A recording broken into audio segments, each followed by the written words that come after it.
ਸਤਿ ਸ਼੍ਰੀ ਅਕਾਲ ਮੇਰੇ ਸਾਰੇ ਦੋਸਤੋ। ਅੱਜ ਆਪਾਂ ਸ਼ੁਰੂ ਕਰਨ ਜਾ ਰਹੇ ਹਾਂ ਜੀ ਸੈੱਟ ਨੰਬਰ 1। ਇਹ ਸੈੱਟ ਨੰਬਰ ਕਾਹਦਾ ਜੀ? ਇਹ ਹੈਗਾ ਆਪਣਾ ਇੰਸੀਡੈਂਟ ਹਿਸਟਰੀ। ਠੀਕ ਹੈ, ਪ੍ਰਾਚੀਨ ਭਾਰਤ ਦਾ ਇਤਿਹਾਸ ਹੈਗਾ ਆਪਣਾ। ਕੋਈ ਬਾਹਲੇ ਲੈਕਚਰ ਨਹੀਂ ਹੈਗੇ, ਥੋੜ੍ਹੇ ਜਿਹੇ ਲੈਕਚਰ ਹੀ ਹੈਗੇ। ਬਸ ਆਪਾਂ ਨਿਬੇੜ ਦੇਣੇ ਹੁਣ ਥੋੜ੍ਹੇ ਦਿਨਾਂ ਦੇ ਵਿੱਚ, ਇਕੱਠੀ ਕਰ ਦਿੰਦੇ ਆਪਾਂ ਮੱਧ ਕਾਲੀਨ ਇਤਿਹਾਸ ਅਤੇ ਪ੍ਰਾਚੀਨ ਇਤਿਹਾਸ। ਬਸ ਆਹ ਹਫਤੇ ਦੇ ਵਿੱਚ ਆਪਾਂ ਨਿਬੇੜ ਦਾਂਗੇ। ਠੀਕ ਹੈ ਜੀ, ਅੱਜ ਮੰਗਲਵਾਰ ਆ, ਬਸ ਸ਼ਨੀਵਾਰ ਤੱਕ ਆਪਾਂ ਇਹਨੂੰ ਖਤਮ ਕਰ ਦਾਂਗੇ। ਇਸ ਤੋਂ ਬਾਅਦ ਆਪਾਂ ਪਲੀਟੀ ਸ਼ੁਰੂ ਕਰ ਲੈਣੀ ਹੈ। ਓਕੇ ਜੀ, ਦੇਖੋ ਪ੍ਰਾਚੀਨ ਭਾਰਤ ਦਾ ਇਤਿਹਾਸ ਹੈ ਜਿਹੜਾ ਪ੍ਰਾਚੀਨ ਭਾਰਤ ਦਾ ਇਤਿਹਾਸ ਬਾਰੇ ਜਾਣਕਾਰੀ ਦੇ ਮੁੱਖ 4 ਸਰੋਤ ਆਪਣੇ ਕੋਲ ਕਹਿੰਦੇ। ਠੀਕ ਹੈ, ਇਹ ਨਹੀਂ ਪੁੱਛਦੇ ਕਿੰਨੇ ਸਰੋਤ ਹੈ, ਸਿਰਫ ਤੁਹਾਨੂੰ ਨੌਲੇਜ ਬਾਰੇ ਦੱਸ ਦੇਣਾ। ਇਹਦੇ ਨਾਲ ਨਾ MCQ ਵੀ ਆਉਣਗੇ ਨਾਲ ਇਹਦੇ। ਇਹ ਨਾ ਟੈਨਸ਼ਨ ਲਓ ਕਿ ਇਕੱਲੀ ਥਿਊਰੀ, MCQ ਵੀ ਨਾਲ ਹੈ ਇਹਦੇ। ਠੀਕ ਹੈ, ਜਿਵੇਂ ਕਿ ਧਰਮ ਗ੍ਰੰਥ ਹੋ ਗਏ, ਇਤਿਹਾਸਕ ਗ੍ਰੰਥ ਹੋ ਗਏ, ਵਿਦੇਸ਼ੀਆਂ ਦਾ ਵਿਵਰਣ ਅਤੇ ਪੁਰਾਤਨ ਸੰਬੰਧੀ ਵਸਤਾਂ। ਦੇਖੋ ਧਰਮ ਗ੍ਰੰਥ ਦਾ ਕੀ ਮਤਲਬ, ਜਿਹੜੇ ਆਪਣੇ ਪੁਰਾਣੇ ਸਮਿਆਂ ਦੇ ਵਿੱਚ ਆਪਾਂ ਨੂੰ ਗ੍ਰੰਥ ਮਿਲੇ ਸੀ।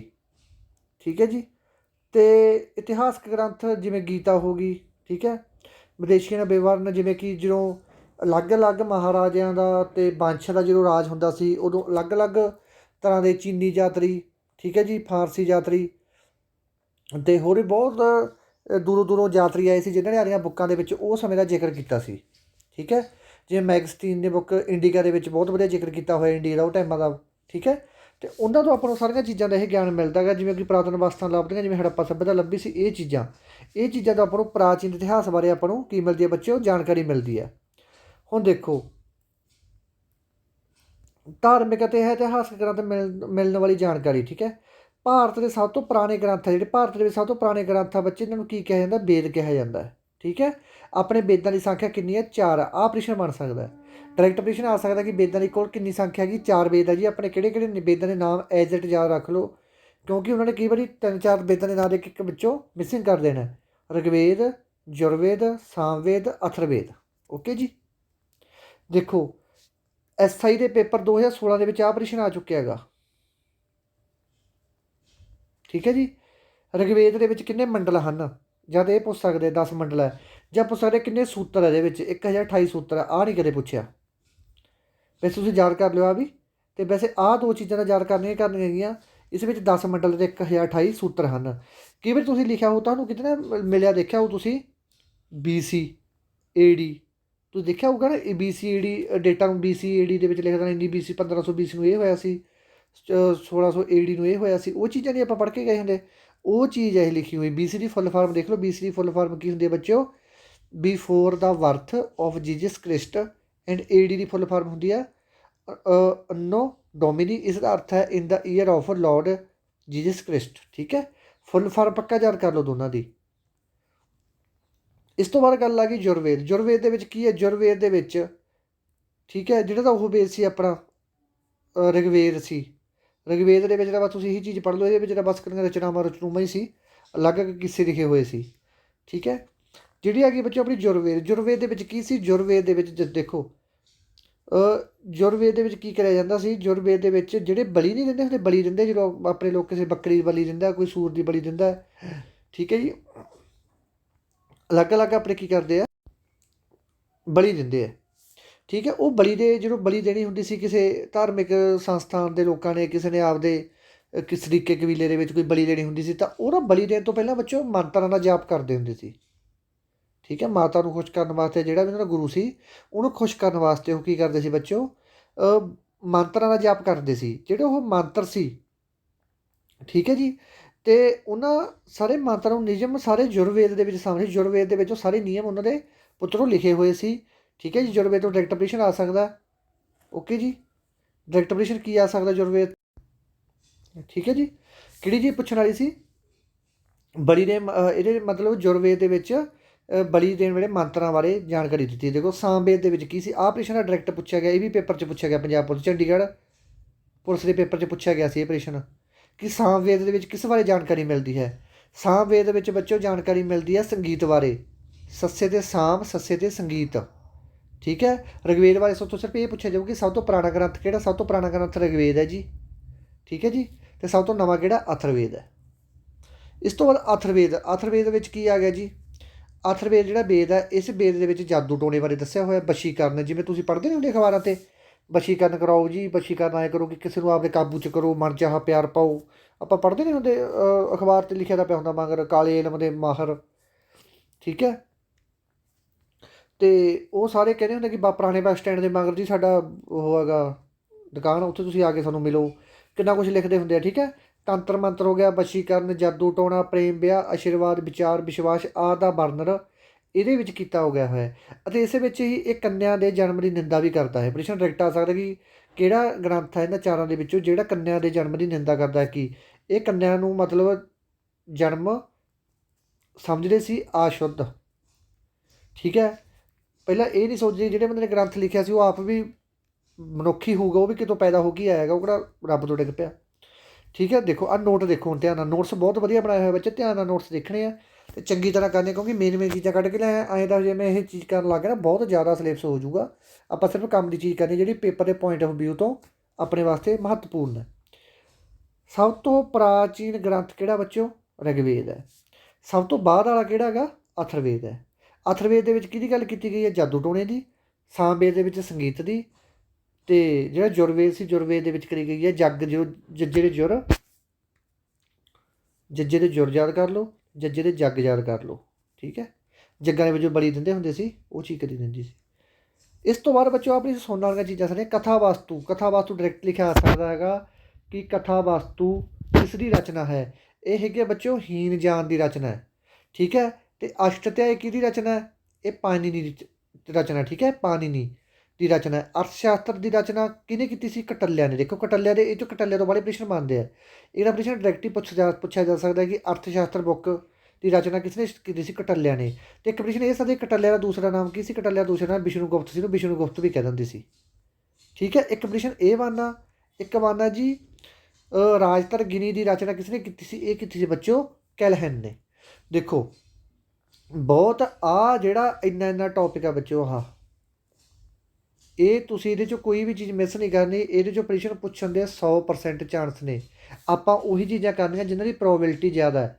ਪ੍ਰੋਬੇਬਿਲਿਟੀ ਦਾ ਮਤਲਬ ਹੁੰਦਾ ਗਾ ਸੰਭਾਵਨਾ, ਜਿਨ੍ਹਾਂ ਪ੍ਰਸ਼ਨਾਂ ਦੀ ਸੰਭਾਵਨਾ ਜ਼ਿਆਦਾ ਗਈ ਆਪਾਂ ਸਿਰਫ ਉਹੀ ਪ੍ਰਸ਼ਨ ਕਰਨੇ ਆ, ਠੀਕ ਹੈ। ਕਥਾ ਵਾਸਤੂ, ਅਸ਼ਟਧਿਆਏ, ਅਰਥ ਸ਼ਾਸਤਰ, ਠੀਕ ਹੈ, ਰਾਜ ਤਰਗਿਨੀ, ਇਹ ਸਾਰੀਆਂ ਚੀਜ਼ਾਂ ਜਿਹੜੀਆਂ ਕਿਤਾਬਾਂ ਲਿਖੀਆਂ ਹੋਈਆਂ ਜਾਂ ਗ੍ਰੰਥ ਇਹ ਲਿਖੇ ਹੋਏ ਆ, ਇਹਨਾਂ ਸਾਰਿਆਂ ਦੇ ਤੁਸੀਂ ਜਿਹੜਾ ਫਾਊਂਡਰ ਆ ਜਾਂ ਜਿਹਨੇ ਨਾਂ ਹੈਗੇ ਉਹ ਚੰਗੀ ਤਰ੍ਹਾਂ ਯਾਦ ਕਰ ਲਓ। ਹੁਣ ਆਪਾਂ ਗੱਲ ਕਰਦੇ ਹਾਂ ਆਪਣੇ ਲੇਖਕ ਕਿਹੜੇ ਆਏ ਸੀ। ਆਪਣੇ ਬਹੁਤ ਤਰ੍ਹਾਂ ਦੇ ਲੇਖਕ ਆਏ ਸੀ, ਯੂਨਾਨੀ ਲੇਖਕ ਆਏ ਸੀ, ਫਾਰਸੀ ਲੇਖਕ ਆਏ ਸੀ, ਤਾਂ ਉਹਨਾਂ ਬਾਰੇ ਆਪਾਂ ਮਹੱਤਵਪੂਰਨ ਚਰਚਾ ਕਰਦੇ ਹਾਂ। ਵੈਸੇ ਤਾਂ ਯੂਨਾਨੀ ਲੇਖਕ 7-8 ਹੈਗੇ, ਪਰ ਸਿਰਫ ਆਪਾਂ ਉਹਨਾਂ ਦੀ ਗੱਲ ਹੀ ਕਰਾਂਗੇ ਜਿਹੜੇ ਪੇਪਰ ਦੇ ਪੁਆਇੰਟ ਆਫ ਵਿਊ ਤੋਂ ਮਹੱਤਵਪੂਰਨ ਨੇ। ਸਭ ਤੋਂ ਪਹਿਲਾਂ ਯੂਨਾਨੀ ਲੇਖਕ ਜਿਨ੍ਹਾਂ ਨੇ ਭਾਰਤ ਦਾ ਦੌਰਾ ਕੀਤਾ ਸੀ, ਓਕੇ ਜੀ। ਸਭ ਤੋਂ ਪਹਿਲਾਂ ਆਪਾਂ ਗੱਲ ਕਰਦੇ ਹਾਂ ਜੀ ਹੈਰੋਡੋਟਸ ਦੀ। ਹੈਰੋਡੋਟਸ, ਇਸ ਨੂੰ ਇਤਿਹਾਸ ਦਾ ਪਿਤਾ ਕਿਹਾ ਜਾਂਦਾ ਹੈ। ਹੈਰੋਡੋਟਸ ਨੂੰ ਕੀ ਕਿਹਾ ਜਾਂਦਾ? ਇਤਿਹਾਸ ਦਾ ਪਿਤਾ। ਉਸਨੇ ਆਪਣੀ ਕਿਤਾਬ ਕਿਹੜੀ ਲਿਖੀ ਸੀ? ਹਿਸਟੋਰੀਕਾ। ਪ੍ਰਸ਼ਨ ਡਾਇਰੈਕਟ ਆ ਸਕਦਾ ਕਿ ਹਿਸਟੋਰੀਕਾ ਕਿਸ ਦੀ ਰਚਨਾ ਹੈ, ਠੀਕ ਹੈ ਜੀ। ਹੁਣ ਆਪਾਂ ਗੱਲ ਕਰਨ ਜਾ ਰਹੇ ਹਾਂ ਹੈਰੋਡੋਟਸ। ਹੈਰੋਡੋਟਸ ਬੱਚੋ ਕੌਣ ਸੀ? ਜਿਹੜਾ ਹੈਰੋਡੋਟਸ ਸੀ ਨਾ, ਇਹ ਇੱਕ ਕਿਹੜਾ ਯਾਤਰੀ ਸੀ? ਆ ਉੱਪਰ ਲਿਖਿਆ ਹੋਇਆ, ਇਹ ਇੱਕ ਜਨਾਨੀ ਯਾਤਰੀ ਸੀ ਬੱਚੋ, ਠੀਕ ਹੈ। ਇਹ ਪੜ੍ਹਨੇ ਆ, ਕਈ ਵਾਰ ਪ੍ਰਸ਼ਨ ਵੀ ਆ ਸਕਦਾ ਕਿ ਇਹਨਾਂ 'ਚੋਂ ਕਿਹੜਾ ਜਨਾਨੀ ਯਾਤਰੀ ਸੀ, ਕਿਹੜਾ ਦੂਸਰਾ ਸੀ। ਹੈਰੋਡੋਟਸ ਕਿਸ ਨੂੰ ਇਹਨੂੰ ਇਸ ਇਤਿਹਾਸ ਦਾ ਪਿਤਾ ਵੀ ਕਿਹਾ ਜਾਂਦਾ ਹੈ। ਇਸਨੇ ਬੁੱਕ ਲਿਖੀ ਸੀ ਹਿਸਟੋਰੀਕਾ। ਪ੍ਰਸ਼ਨ ਆ ਸਕਦਾ ਹੈਰੋਡੋਟਸ ਨੇ ਕਿਹੜੀ ਬੁੱਕ ਲਿਖੀ ਸੀ? ਨਾਲ ਆਪਾਂ ਨੂੰ ਕੀ ਕਰਨਗੇ? ਆਪਸ਼ਨਾਂ ਦੇ ਦੇਣਗੇ ਨਾਲ ਆਪਾਂ ਨੂੰ ਕਿ ਇਹਨਾਂ 'ਚੋਂ ਕਿਹੜੀ ਬੁੱਕ ਹੈਰੋਡੋਟਸ ਨੇ ਲਿਖੀ ਸੀ। ਅਤੇ ਹੈਰੋਡੋਟਸ ਨੇ ਜਿਹੜੀ ਬੁੱਕ ਲਿਖੀ ਸੀ ਉਹਦਾ ਨਾਮ ਅਤੇ ਇੱਕ ਇਤਿਹਾਸ ਦਾ ਪਿਤਾ ਕਿਸ ਨੂੰ ਕਿਹਾ ਜਾਂਦਾ, ਠੀਕ ਹੈ। ਇਸ ਤੋਂ ਬਾਅਦ ਆਪਣੇ ਆਇਆ ਸੀ ਮੈਗਸਥੀਨ। ਪ੍ਰਸ਼ਨ ਆ ਸਕਦਾ ਕਿ ਮੈਗਸਥੀਨ ਕੌਣ ਸੀ? ਸੈਲੂਕੇਟਰ ਦਾ ਰਾਜਦੂਤ ਸੀ, ਠੀਕ ਹੈ। ਇਹ ਪ੍ਰਸ਼ਨ ਆ ਸਕਦਾ ਕਿ ਮੈਗਸਥੀਨ ਕਿਸ ਦਾ ਰਾਜਦੂਤ ਸੀ? ਸੈਲੂਲਸ ਨਿਕੇਟਰ ਦਾ। ਇਸਨੇ ਇੰਡੀਕਾ ਬੁੱਕ ਲਿਖੀ ਸੀ। ਇੰਡੀਕਾ ਬੁੱਕ ਪ੍ਰਸ਼ਨ ਬਹੁਤ ਮਹੱਤਵਪੂਰਨ ਹੈ, ਜਿੰਨਾ ਵੀ ਅੱਜ ਕਰਵਾ ਰਹੇ ਹਨ ਸਾਰਾ ਚੰਗੀ ਤਰ੍ਹਾਂ ਕਰ ਲਿਓ, ਠੀਕ ਹੈ। ਇੱਕ ਤਾਂ ਆਪਾਂ ਕਾਂਟੀ ਸ਼ਾਂਟੀ ਕਰਕੇ ਜਿਵੇਂ ਕੰਮ ਦੀ ਚੀਜ਼ ਹੀ ਲੈ ਕੇ ਆਉਣਾ, ਇੱਕ ਜੇ ਤੁਸੀਂ ਇਹ 'ਚ ਵੀ ਸ਼ਾਰਟਕਟ ਮਾਰ ਲੱਗੇ ਨਾ ਅਤੇ ਫਿਰ ਕੰਮ ਖਰਾਬ ਹੋ ਜਾਊਗਾ, ਠੀਕ ਹੈ। ਮੈਗਸਥੀਨ ਕਿਹਦਾ ਰਾਜਦੂਤ ਸੀ? ਸੈਲੂਲਸ ਨਿਕੇਟਰ ਦਾ। ਇਸਨੇ ਇੰਡੀਕਾ ਬੁੱਕ ਲਿਖੀ ਸੀ ਬੱਚੋ, ਠੀਕ ਹੈ।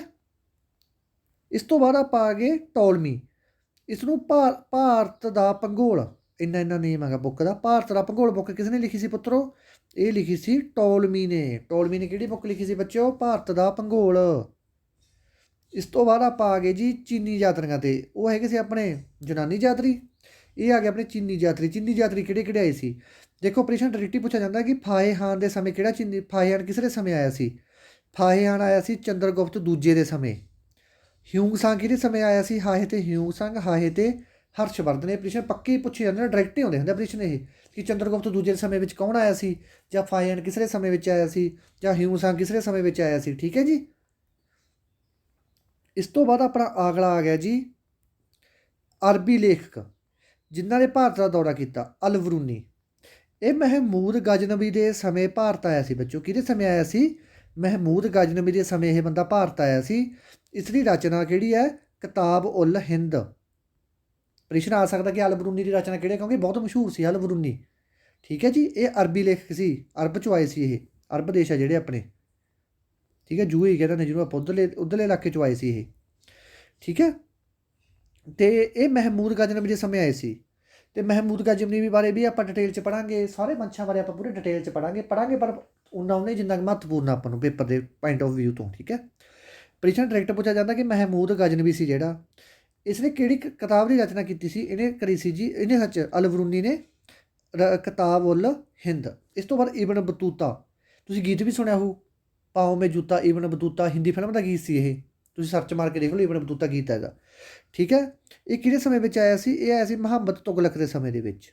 ਠੀਕ ਹੈ। ਤੁਗਲਕ ਬਾਰੇ ਵੀ ਆਪਾਂ ਗੱਲ ਕਰਾਂਗੇ, ਤੁਗਲਕ ਕਿਹੜੇ ਵੰਸ਼ ਨਾਲ ਸੰਬੰਧਿਤ ਸੀ, ਕਿਹੜੇ ਸੰਬੰਧ ਨਾਲ ਨਹੀਂ ਸੰਬੰਧਿਤ ਸੀ। ਠੀਕ ਹੈ। ਸਾਰੀਆਂ ਚੀਜ਼ਾਂ ਆਪਾਂ ਡਿਟੇਲ 'ਚ ਕਰਾਂਗੇ ਪੁੱਤਰੋ। ਹੁਣ ਆ ਗਏ ਨੇ ਥੱਲੇ ਪ੍ਰਸ਼ਨ ਉੱਤਰ। ਹੁਣ ਆਪਾਂ ਹੱਲ ਕਰਦੇ ਪ੍ਰਸ਼ਨ ਤੋਂ, ਤੁਸੀਂ ਵੀ ਰੋਕ ਕੇ ਹੱਲ ਕਰਿਓ ਅਤੇ ਮੈਂ ਵੀ ਕਢਵਾਉਣਾ। ਕਿਸੇ ਦੋ ਅਰਬੀ ਲੇਖਕਾਂ ਦੇ ਨਾਂ ਦੱਸੋ। ਅਰਬੀ ਲੇਖਕ ਕਿਹੜੇ ਕਿਹੜੇ ਤੋਂ ਹੁਣੀ ਪੜ੍ਹ ਕੇ ਗਏ ਆ? ਅਲ ਬਰੂਨੀ ਹੈ ਅਤੇ ਇਬਨ ਬਤੂਤਾ। ਇਬਨ ਬਤੂਤਾ ਕਿਹਦੇ ਸਮੇਂ ਵਿੱਚ ਆਇਆ ਸੀ? ਤੁਗਲਕ ਦੇ ਸਮੇਂ ਵਿੱਚ ਆਇਆ ਸੀ। ਅਲ ਬਰੂਨੀ ਕਿਹਦੇ ਸਮੇਂ ਵਿੱਚ ਆਇਆ ਸੀ? ਮਹਿਮੂਦ ਗਜ਼ਨਵੀ ਦੇ ਸਮੇਂ 'ਚ। ਇਹਨਾਂ ਤਾਂ ਤੁਹਾਡੀ ਰਿਵੀਜ਼ਨ ਹੋਈ ਜਾਂਦੀ ਹੈ, ਨਾਲੇ ਤੁਹਾਨੂੰ ਪ੍ਰਸ਼ਨ MCQ ਮਿਲ ਜਾਂਦੇ ਆ। ਫਾਹੇਹਾਨ ਕਿਸ ਦੇ ਸਮੇਂ ਆਇਆ ਸੀ ਦੱਸੋ। ਆਪਦੇ ਆਪ ਨਾ ਤੁਸੀਂ ਪਹਿਲਾਂ ਆਨਸਰ ਦਿਓ, ਫਿਰ ਮੇਰਾ ਆਨਸਰ ਦੇਖੋ। ਫਾਹੇਹਾਨ ਆਇਆ ਸੀ ਬੱਚਿਓ ਚੰਦਰਗੁਪਤ ਦੂਜੇ ਦੇ ਸਮੇਂ। ਓਕੇ ਜੀ। ਇਸ ਤੋਂ ਬਾਅਦ ਪ੍ਰਸ਼ਨ ਆ ਗਿਆ ਜੀ ਹਿਊਂਗ ਸੰਗ ਕਿਸ ਦੇ ਸਮੇਂ ਆਇਆ ਸੀ? ਹਿਊਂਗ ਸੰਗ। ਦੇਖੋ ਬੱਚਿਓ, ਜਿਹੜਾ ਹਿਊਂਗ ਸੰਗ ਆ ਇਹ ਆਇਆ ਸੀ ਆਪਣਾ ਹਾਹੇ ਤੇ ਹਿਊਂਗ ਸੰਗ, ਹਾਹੇ ਤੇ ਹਰਸ਼ਵਰਧਨ। ਓਕੇ ਜੀ। ਹਾਹੇ ਤੇ ਹਰਸ਼ਵਰਧਨ। ਜਦੋਂ ਆਪਾਂ ਟੈਸਟ ਪਾਇਆ ਕਰਾਂਗੇ ਨਾ, ਟੈਸਟ ਦੇ ਵਿੱਚ ਆਪਾਂ ਸਾਰੇ ਇਕੱਠੇ ਮਿਕਸ ਕਰ ਦਿਆ ਕਰਾਂਗੇ, ਵਿੱਚ ਹੀ ਗਾਂਧੀ ਯੁੱਗ, ਵਿੱਚ ਇਹ ਦੇ ਵਿੱਚ ਜਿਹੜੇ ਆਪਣਾ ਕੋਈ ਇੱਕ ਦਾ ਟੌਪਿਕ ਬਚਿਆ ਵਿੱਚ ਉਹ ਸਾਰਾ ਆਪਾਂ ਕਵਰ ਕਰਕੇ ਚੱਲਾਂਗੇ। ਇਸ ਤੋਂ ਬਾਅਦ ਅਗਲਾ ਪ੍ਰਸ਼ਨ ਆਪਣੇ ਕੋਲੇ ਪਹੁੰਚ ਗਿਆ ਜੀ ਮੈਗਸਥੀਨ ਦੀ ਰਚਨਾ ਦੱਸੋ। ਮੈਗਸਥੀਨ ਨੇ ਕਿਹੜੀ ਮਹੱਤਵਪੂਰਨ ਰਚਨਾ ਸੀ? ਮੈਗਸਥੀਨ ਨੇ ਕਿਹੜੀ ਬੁੱਕ ਲਿਖੀ ਸੀ ਬੱਚਿਓ? ਇੰਡੀਕਾ। ਓਕੇ ਜੀ। ਇੰਡੀਕਾ ਬੁੱਕ ਲਿਖੀ ਸੀ ਮੈਗਸਥੀਨ ਨੇ। ਸਾਮਵੇਦ ਦੇ ਵਿੱਚ ਕਾਹਦੇ ਬਾਰੇ ਜਾਣਕਾਰੀ ਮਿਲਦੀ ਹੈ ਬੱਚਿਓ? ਸਾਮਵੇਦ ਦੇ ਵਿੱਚ ਤੁਹਾਨੂੰ ਦੱਸਿਆ ਗਿਆ, ਜਿਵੇਂ ਟ੍ਰਿਕ ਦੱਸੀ ਹੈ ਕਿ ਸੱਸੇ ਦੇ ਸਾਮਵੇਦ, ਸੱਸੇ ਤੇ ਸੰਗੀਤ। ਦੇਖੋ ਕਟੱਲਿਆ, ਪਹਿਲਾਂ ਨੂੰ ਕਟੱਲੇ ਦੀ ਰਚਨਾ ਤੁਸੀਂ ਦੱਸਣੀ ਹੈ। ਹੁਣ ਮੂੰਹ 'ਚ ਯਾਦ ਕਰੋ ਕਟੱਲੇ ਦੀ ਰਚਨਾ ਕੀ ਸੀ। ਕਟੱਲੇ ਨੇ ਕੀ ਲਿਖਿਆ ਸੀ? ਅਰਥਸ਼ਾਸਤਰ ਲਿਖਿਆ ਸੀ ਕਿ ਕਿਤਾਬ ਉਲ ਹਿੰਦ ਲਿਖੀ ਸੀ। ਕੀ ਲਿਖਿਆ ਸੀ ਉਹਨੇ ਕਟੱਲਿਆ ਨੇ? ਅਤੇ ਕਟੱਲੇ ਦਾ ਦੂਸਰਾ ਨਾਮ ਕੀ ਸੀ ਬੱਚਿਓ? ਵਿਸ਼ਨੂੰ ਗੁਫਤ। ਦੇਖੋ ਆਹ ਪ੍ਰਸ਼ਨ ਕਿਹਾ ਸੀ ਨਾ ਮੈਂ ਤੁਹਾਨੂੰ ਆਉਂਦਾ, ਇਹ ਪ੍ਰਸ਼ਨ ਆਇਆ ਵਾ ਪੇਪਰ ਦੇ ਵਿੱਚ, SI ਦੇ ਪੇਪਰ 'ਚ ਆਇਆ ਹੋਇਆ ਇਹ। ਰਿਗਵੇਦ ਦੇ ਵਿੱਚ 10 ਮੰਡਲ ਆ ਬੱਚਿਓ, ਅਤੇ 1028 ਇਹਦੇ ਵਿੱਚ ਸੂਤਰ ਆ, 10-300 ਪਤਾ ਨਹੀਂ ਆਹ 10-300 ਇਹਦੇ ਵਿੱਚ ਕੁਛ ਰਚਨਾਵਾਂ ਗਈਆਂ। ਠੀਕ ਹੈ। AD ਦੀ ਪਰਿਭਾਸ਼ਾ ਦਿਓ। AD ਦੀ ਪਰਿਭਾਸ਼ਾ ਤੁਹਾਨੂੰ ਦੱਸਿਆ ਕਿ AD ਦੀ ਅਤੇ BC ਦੀ। ਠੀਕ ਹੈ। ਐਨੋ ਡੋਮਨੀ। ਠੀਕ ਹੈ। B ਫੋਰ ਕ੍ਰਿਸਚਸ। ਅਤੇ ਆ ਤੁਹਾਨੂੰ ਦੱਸਿਆਗਾ ਜਿਵੇਂ, ਇਹ ਵੀ ਤੁਸੀਂ ਆਪਦਾ ਚੰਗੀ ਤਰ੍ਹਾਂ ਯਾਦ ਕਰ ਲਿਓ। ਇਤਿਹਾਸ ਦਾ ਪਿਤਾ ਕਿਹਨੂੰ ਕਿਹਾ ਜਾਂਦਾ ਦੱਸੋ। ਇਤਿਹਾਸ ਦਾ ਪਿਤਾ ਕਿਹਾ ਜਾਂਦਾ ਗਾ, ਕਿਹਨੂੰ ਕਿਹਾ ਜਾਂਦਾ ਬੱਚੋ? ਹੈਰੋਡੋਟਸ ਨੂੰ ਕਿਹਾ ਜਾਂਦਾ। ਦੇਖੋ ਇਹਨੂੰ ਟ੍ਰਿਕ ਨਾਲ ਯਾਦ ਕਰਾਉਣਾ। ਇਤਿਹਾਸ ਦੇਖੋ ਆਪਣਾ ਇਤਿਹਾਸ ਜਿਹੜਾ, ਇਤਿਹਾਸ ਦੇ ਵਿੱਚ ਆਪਣਾ ਕੀ ਹੋਇਆ ਇਤਿਹਾਸ ਦੇ ਵਿੱਚ ਆਪਣਾ ਅੱਧਾ ਮਿਥਿਹਾਸ ਰਲਿਆ ਹੋਇਆ। ਇਤਿਹਾਸ ਦੇ ਵਿੱਚ ਆਪਣਾ ਅੱਧਾ ਮਿਥਿਹਾਸ ਰਲਿਆ ਹੋਇਆ। ਮਿਥਿਹਾਸ ਦਾ ਕੀ ਮਤਲਬ ਹੁੰਦਾ ਬੱਚੋ? ਮਿਥਿਆ ਹੋਇਆ। ਇਤਿਹਾਸ ਆਪਣੀਆਂ ਪੁਰਾਤਨ ਚੀਜ਼ਾਂ। ਠੀਕ ਹੈ। ਦੋਨਾਂ ਦੇ ਕੰਬੇਨ ਤੋਂ ਹੀ ਆਪਣਾ ਜਿਹੜਾ ਇਤਿਹਾਸ ਆ ਉਹ ਸੁਮੇਲ ਤੋਂ ਬਣਿਆ ਹੋਇਆ। ਦੇਖੋ ਇਤਿਹਾਸ ਬਾਰੇ ਹਰੇਕ ਬੰਦੇ ਨੇ ਅਲੱਗ-ਅਲੱਗ ਮਤਭੇਦ ਆ। ਕੋਈ ਰੇਟ ਦੱਸਦਾ ਹੁੰਦਾ, ਕੋਈ ਰੇਟ ਦੱਸਦਾ ਹੁੰਦਾ, ਕੋਈ ਕਿਤੇ ਮਾੜੀ ਮੋਟੀ ਕਨਫਿਊਜ਼ਨ ਹੁੰਦੀ ਹੈ। ਕਈ ਬੁੱਧੀਮਾਨਾਂ ਦੇ ਵਿੱਚ ਇਹ ਚੀਜ਼ਾਂ ਨੂੰ ਲੈ ਕੇ ਕਨਫਿਊਜ਼ਨ ਹੁੰਦੀ ਹੈ। ਦੇਖੋ ਆਪਾਂ ਨੂੰ ਹਰੇਕ ਬੰਦੇ ਨੂੰ ਇਤਿਹਾਸ 'ਤੇ ਡਾਊਟ ਹੈ ਕਿ ਇਤਿਹਾਸ ਦੇ ਵਿੱਚ ਆਹ ਚੀਜ਼ਾਂ ਹੈਗੀਆਂ ਸੀ ਕਿ ਨਹੀਂ। ਡਾਊਟ ਦਾ ਮਤਲਬ ਸ਼ੱਕ ਹੈ। ਠੀਕ ਹੈ। ਇਤਿਹਾਸ ਦੇ ਪ੍ਰਤੀ ਆਪਾਂ ਨੂੰ ਹਰੇਕ ਬੰਦੇ ਨੂੰ ਡਾਊਟ ਹੈ ਕਿ ਇਹ ਗੱਲ ਸਹੀ ਹੈ ਅਤੇ ਗਲਤ ਹੈ। ਡਾਊਟ। ਠੀਕ ਹੈ। ਉਵੇਂ ਜਿਵੇਂ ਇਹਦੇ ਨਾਮ ਅਗਰ ਕੀ ਹੁੰਦਾ, ਇਤਿਹਾਸ ਦੇ ਪਿਤਾ ਦੇ ਨਾਮ ਅਗਰ ਕੀ ਹੁੰਦਾ? ਡਾਊਟਸ। ਠੀਕ ਹੈ ਜੀ। ਤਾਂ ਇੱਥੋਂ ਟ੍ਰਿਕ ਯਾਦ ਕਰ ਲਿਓ, ਹੈਰੋਡੋਟਸ, ਇਹ ਭੁੱਲਣ ਦੀ ਪਰੇਸ਼ਨ ਆਉਣ ਦੇ ਫੁੱਲ ਚਾਂਸ ਨੇ ਬੱਚੇ ਉਹਦੇ। ਇੱਕ ਤਾਂ ਇਹ ਚੀਜ਼ ਹੋ ਗਈ। ਇੱਕ ਮੈਨੂੰ ਇਹ ਦੱਸ ਦਿਓ ਕਿ ਇਹਨੇ ਰਚਨਾ ਕਿਹੜੀ ਕੀਤੀ ਸੀ, ਬੁੱਕ ਕਿਹੜੀ ਲਿਖੀ ਸੀ ਇਹਨੇ? ਹਿਸਟੋਰੀਕਾ ਬੁੱਕ ਲਿਖੀ ਸੀ, ਕਿਤਾਬ ਉਲ ਹਿੰਦ ਲਿਖੀ ਸੀ, ਅਰਥਸ਼ਾਸਤਰ ਲਿਖੀ ਸੀ, ਠੀਕ ਹੈ। ਕਿਹੜੀ ਬੁੱਕ ਲਿਖੀ ਸੀ ਉਹ ਤੁਸੀਂ ਦੱਸਣੀ ਇਤਿਹਾਸ ਦੀ, ਠੀਕ ਹੈ। ਆਪਦੇ ਆਪ ਹੀ ਸੋਚ ਲਿਆ ਕਰੋ ਅਤੇ ਬਾਕੀ ਕਮੈਂਟ ਕਰ ਦਿਆ ਕਰੋ। ਭਾਰਤ ਦਾ ਭੂਗੋਲ ਬੁੱਕ ਕਿਹਨੇ ਲਿਖੀ ਸੀ, ਠੀਕ ਹੈ। ਹੁਣੇ ਕਰਵਾ ਕੇ ਗਿਆ ਜਿਵੇਂ 1 ਮਿੰਟ ਪਹਿਲਾਂ। ਜੇ ਤੁਸੀਂ ਮੰਦ ਬੁੱਧੀ ਹੋ ਫਿਰ ਭੁੱਲੋਗੇ, ਨਹੀਂ ਤੁਸੀਂ ਭੁੱਲਦੇ ਨਹੀਂ, ਠੀਕ ਹੈ ਜੀ। ਇਹ ਪ੍ਰਸ਼ਨ ਤੁਸੀਂ ਆਪਦੇ ਆਪ ਨੂੰ ਜਵਾਬ ਦੇਣਾ। ਭਾਰਤ ਦਾ ਭੂਗੋਲ ਨਾਮਕ ਬੁੱਕ ਕਿਹਨੇ ਲਿਖੀ ਸੀ? ਨਾਲ ਹੀ ਸੀ ਇਹਦੇ ਉਹ ਥੱਲੇਲੇ ਪਾਸੇ ਟੋਲਮੀ ਨੇ, ਠੀਕ ਹੈ ਜੀ। ਕਿਹਨੇ ਬੁੱਕ ਲਿਖੀ ਸੀ ਇਹ ਲਿਖੀ ਸੀ ਬੱਚਿਓ ਟੋਲਮੀ ਨੇ, ਠੀਕ ਹੈ ਜੀ। ਅਤੇ ਇੱਕ ਦੋ ਪ੍ਰਸ਼ਨ ਮੈਂ ਤੁਹਾਨੂੰ ਹੋਰ ਬਣਾ ਕੇ ਦੱਸ ਦਿੰਦਾ। ਪ੍ਰਸ਼ਨ ਇਹ ਪੁੱਛਿਆ ਜਾ ਸਕਦਾ ਕਿ ਸਭ ਤੋਂ ਪੁਰਾਣਾ ਵੇਦ ਕਿਹੜਾ ਹੈਗਾ ਅਤੇ ਸਭ ਤੋਂ ਨਵਾਂ ਵੇਦ ਕਿਹੜਾ? ਪੁਰਾਣਾ ਵੇਦ ਬੱਚੋ ਕਿਹੜਾ ਹੈਗਾ? ਰਿਗਵੇਦ। ਅਤੇ ਨਵਾਂ ਵੇਦ ਕਿਹੜਾ ਹੈਗਾ? ਅਥਰਵੇਦ। ਰਿਗਵੇਦ ਦੇ ਵਿੱਚ ਬਹੁਤ ਸਾਰੀਆਂ ਰਚਨਾਵਾਂ ਗੀਆਂ। ਅਥਰਵੇਦ ਦੇ ਵਿੱਚ ਕੀ ਆ ਬੱਚਿਓ? ਇਹ ਤੁਸੀਂ ਦੱਸਣਾ ਗਾ। ਜਾਦੂ ਟੋਣਾ ਆਉਂਦਾ ਕੀ ਆਉਂਦਾ, ਠੀਕ ਹੈ। ਸਾਮਵੇਦ ਦੇ ਵਿੱਚ ਮਿਊਜ਼ਿਕ ਹੈ, ਉਹਦੇ 'ਚ ਬਲੀ ਬਾਰੇ ਗੱਲਾਂ ਕਰਾਂਗੇ। ਜੁਰ ਜੱਗ ਦੇ ਜੱਗਾਂ ਦੇ ਵਿੱਚ ਬਲੀਆਂ ਦਿੱਤੀਆਂ ਜਾਂਦੀਆਂ, ਠੀਕ ਹੈ।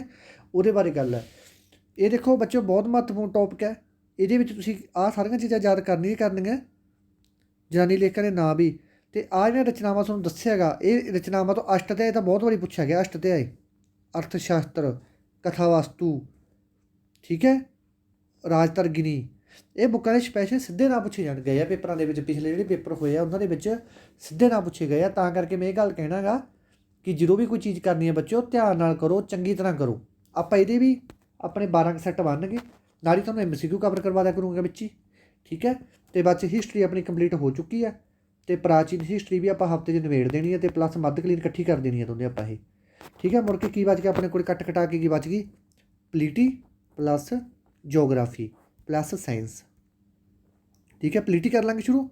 ਪੋਲੀਟੀ ਤੋਂ ਬਾਅਦ ਨਾ ਆਪਾਂ ਰੀਜ਼ਨਿੰਗ ਮੁਕਾ ਦਈਏ ਦਵਾ ਦਵਾ। ਰੀਜ਼ਨਿੰਗ ਆਪਣੀ 20 ਕੁ ਦਿਨਾਂ ਦੇ ਵਿੱਚ 25 ਦਿਨਾਂ ਦੇ ਵਿੱਚ ਨਿਬੜ ਜੂਗੀ। ਅਤੇ ਰੀਜ਼ਨਿੰਗ ਦੇ ਲੈਕਚਰ ਦੀ ਜਗ੍ਹਾ 'ਤੇ ਆਪਾਂ ਰੀਜ਼ਨਿੰਗ ਦਾ ਟੈਸਟ ਤੁਹਾਨੂੰ ਪਾਉਣਾ ਹੁੰਦਾ, ਤਾਂ ਉਹਦੇ ਨਾਲ ਤੁਹਾਨੂੰ ਮੈਂ ਸਾਇੰਸ ਕਰਵਾ ਦੂੰਗਾ। ਸਾਇੰਸ ਦੇ ਵਿੱਚ ਆਪਾਂ ਕਰਾਂਗੇ ਬੱਚਿਓ ਬਾਇਓਲੋਜੀ ਸਭ ਤੋਂ ਪਹਿਲੇ ਨੰਬਰ 'ਤੇ, ਠੀਕ ਹੈ।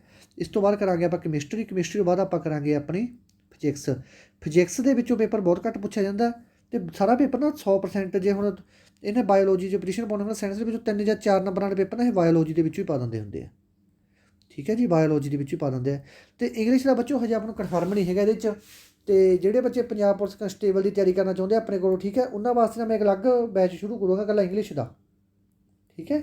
ਆਪਣੇ ਚੈਨਲ 'ਤੇ ਚਲਾਵਾਂਗੇ ਬਿਲਕੁਲ ਫ੍ਰੀ ਵਿੱਚ PDF। ਅਤੇ ਉਹ ਮੈਂ ਸ਼ੁਰੂ ਕਰਨ ਜਾ ਰਿਹਾ ਹੈਗਾ। ਮੈਨੂੰ 1 ਵੀਕ ਦਾ ਟਾਈਮ ਦੇ ਦਿਓ।